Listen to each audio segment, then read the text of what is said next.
Good morning, everybody. It's the next morning. It's the 17th, I believe. We are seating away. We got that O-ring fixed. That's a pretty classic case. Happens all the time to our sprayers. Line will loosen off, blow the O-ring out. I got a little bit more sleep last night. Got a few more hours. Feeling pretty dang good. We got a bit of a snow squall coming through here. It is not awesome seating due to the moisture in the air. Now, I know what you're saying. Well, good thing you put that air guard kit on, right? You can kind of maybe take some of this moisture out of the air, though I don't know how well that would work. But either way, I put it on the FERT tower, remember? And the FERT tower is my mid-row banders. And my mid-row banders are up on this particular field, of course. So that means I'm running the little bit of fertilizer that I'm putting down with my starter and my seed, all with my seed row, where I do not have that on, and it's just the snorkel kit. So really, I could gum up, is basically what I'm trying to tell you here. Snow squalls, they kind of come and go. Now it's kind of dissipated. Sometimes they last longer than others. Clearly, if you look way over here, it's this someone's yard. It's, whoa, sorry about that. It's really squalling over there.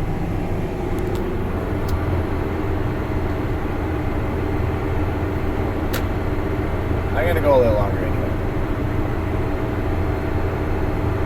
Donovan's not going yet. I just told him to hold off because we weren't sure if we were gonna get snowed out here or not. But it is white in some places close to us, so like it really has snowed.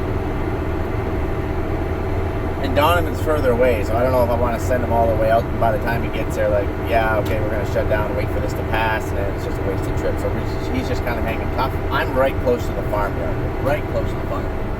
Just about to see the farm. Right over there. So anyway, I'm close, so my truck's here if I get snowed out or whatever, and I just shut down. So enough about all that.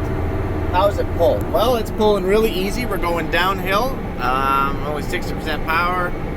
I feel like this thing has like 4% slip just going down the road, so I don't know if that slippage thing is just maybe not fully accurate or it's just off a little bit. But either way, we got like 0 slip, I would say, near that, and it still says we got 2%.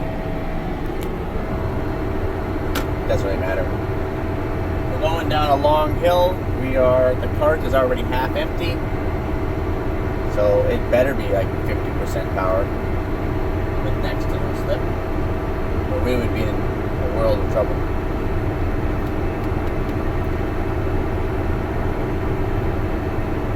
Other than that, the John Deere guidance is working pretty good. This thing steers aggressively toward the line. Like, I mean, like, that's going to get old. And I don't know this monitor very well, but I do know that the steering rate is at slow, and I've gone through this monitor a few times trying to figure out if there is a different steering sensitivity, and there probably is. I'm just going to have to spend more time with it, try to figure out how we can, or maybe it's on the John Deere side. Either way, it's line acquire. That's what it is. That's the line acquire. It's very aggressive. Like, you better be dang close to that line before you hit the button, or you better have your seatbelt on, one or the other. So that's kind of old. Otherwise, as far as guiding it down the field, bang right on. I haven't had any drift. I haven't had any, the John Deere guidance. We really do like the John Deere guidance. And, would I like to answer that call? I better take this. Sorry about that. I needed to take that phone call. So anyways, what was I talking about the tractor? Oh yeah, so how I'm running the tractor, everybody runs it differently, and let's be honest, I'm still learning this thing. It will be for a while. So I'm running, obviously, this auto shift. I think that's what that button is. And then I have my minimum RPM set right here at 1730, so I'm running, well, it's supposed to be around 1730. Traditionally, I run about 5 mile an hour, 4.8 to 5. This is actually the fastest I've ever seated.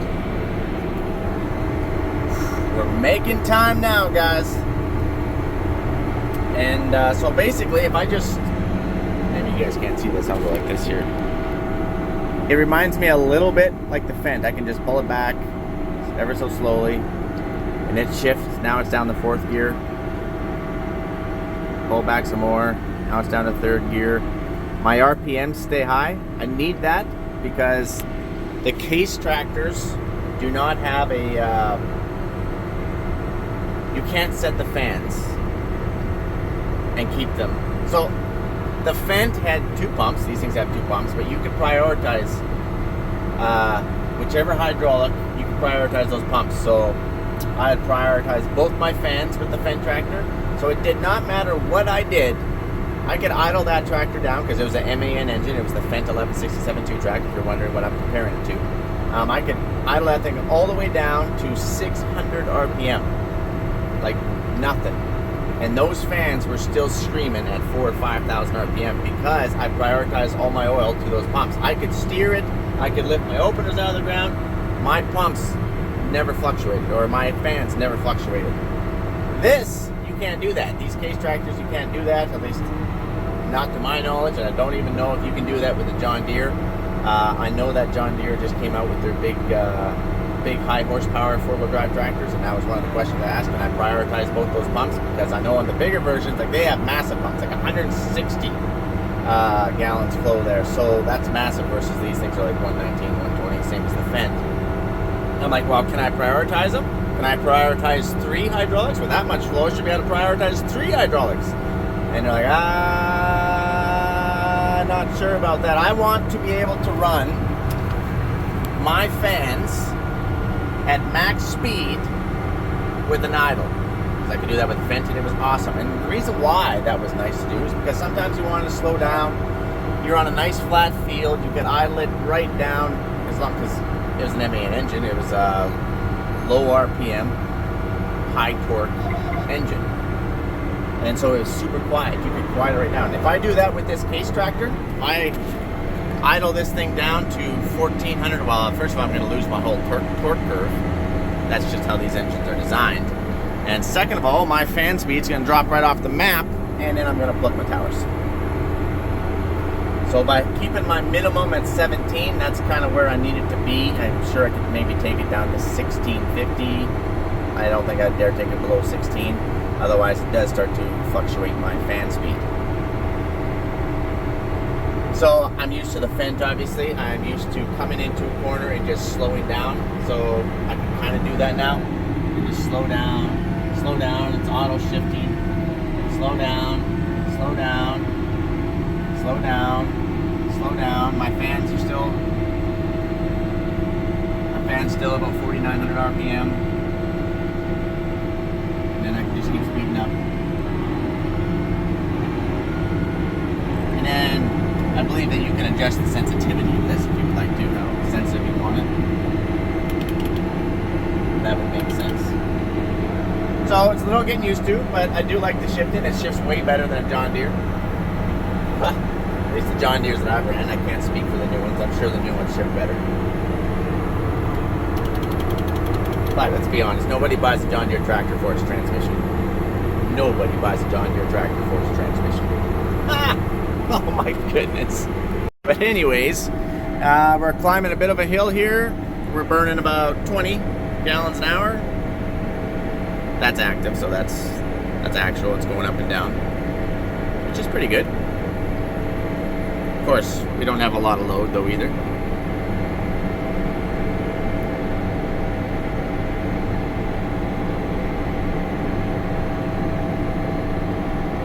I got different run pages. I got a front camera, which is pretty awesome. Don't know where I'm going to use that front camera. I don't know the practicality of it yet, but who cares, because it's a camera. You know, I could look ahead right there. I could look right here. Look ahead. I see that white rock. There it is right there. So I guess you can kind of see right in front a little bit easier.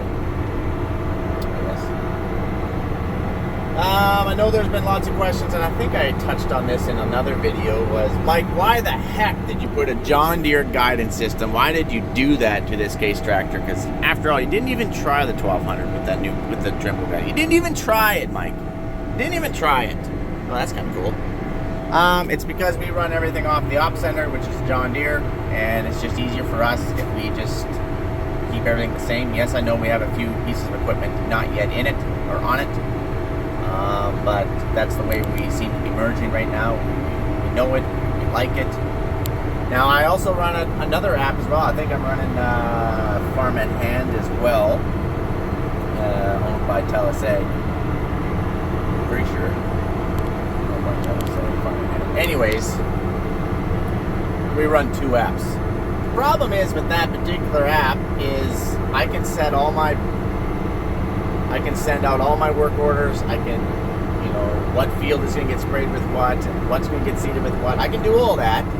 But it's up to the operator when he finishes to hit submit. When it hits submit, it pulls the weather data and everything that I inputted, it throws it into the record books, I guess, the cloud, whatever you want to call it. And then I can look back on 2022, what we seeded on this field a few years ago, and what the weather was when we seeded it. That's awesome.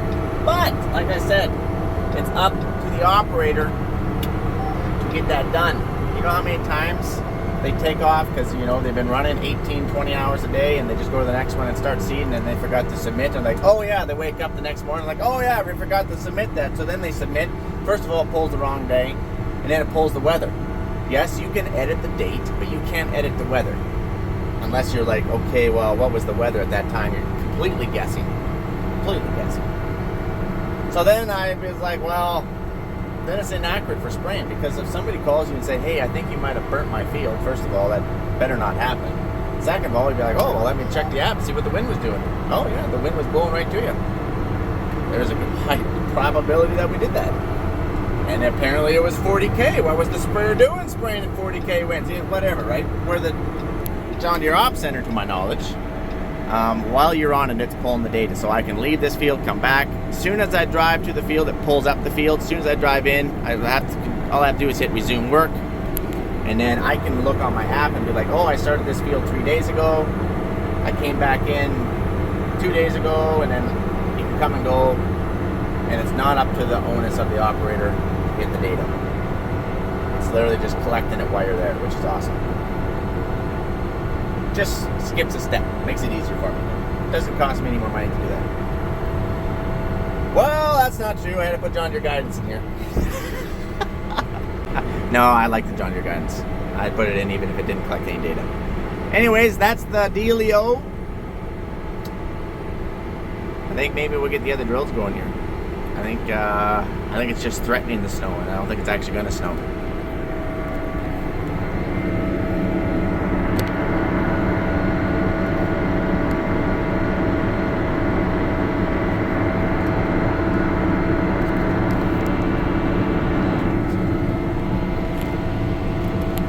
I really do like the visibility in this thing. John Deere, there would be a corner post right here. The Fendt, there would be a corner post right here. You could just see that tire. And this one, you can see well around the outside wing. So this is by far the best visibility. Even my younger brother, Brian, he hopped in this thing last night, I think it was, when we were working on it. And he's like, oh man, that thing's got good visibility. He's like, I can see my drill wing. And I'm like, yeah, I know. It's really nice. You can see your drill wing. All right, we're going to go down a little hill, and we're going to climb a little hill. And it's just a little hill, but it's still a hill. Oops, so then I just slow down here.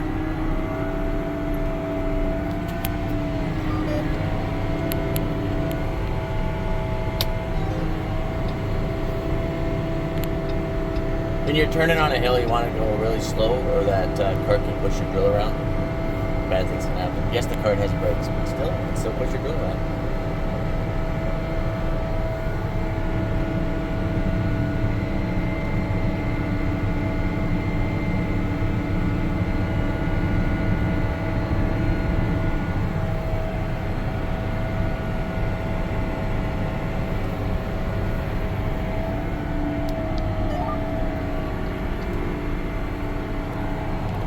Oh, we nailed that line.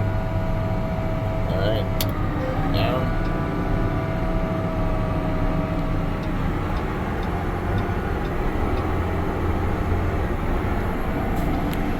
Just push it forward, we're shifting. Now in theory, I like to think that running this auto, it won't stall. It should just automatically shift. We're in 6th gear right now. Oh, that's a little too close.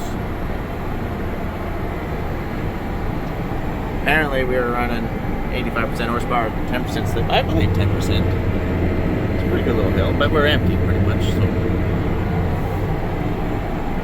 Or maybe it's 13%, fair enough. Didn't even shift. Not a fair test though. Our banders aren't down. The car's pretty much empty. Don't worry, we'll test it. We'll test it. It's one thing that I'm good at. We'll test it. Just not today. Alright guys, I'm gonna let you go. I'll probably catch you on the flipper.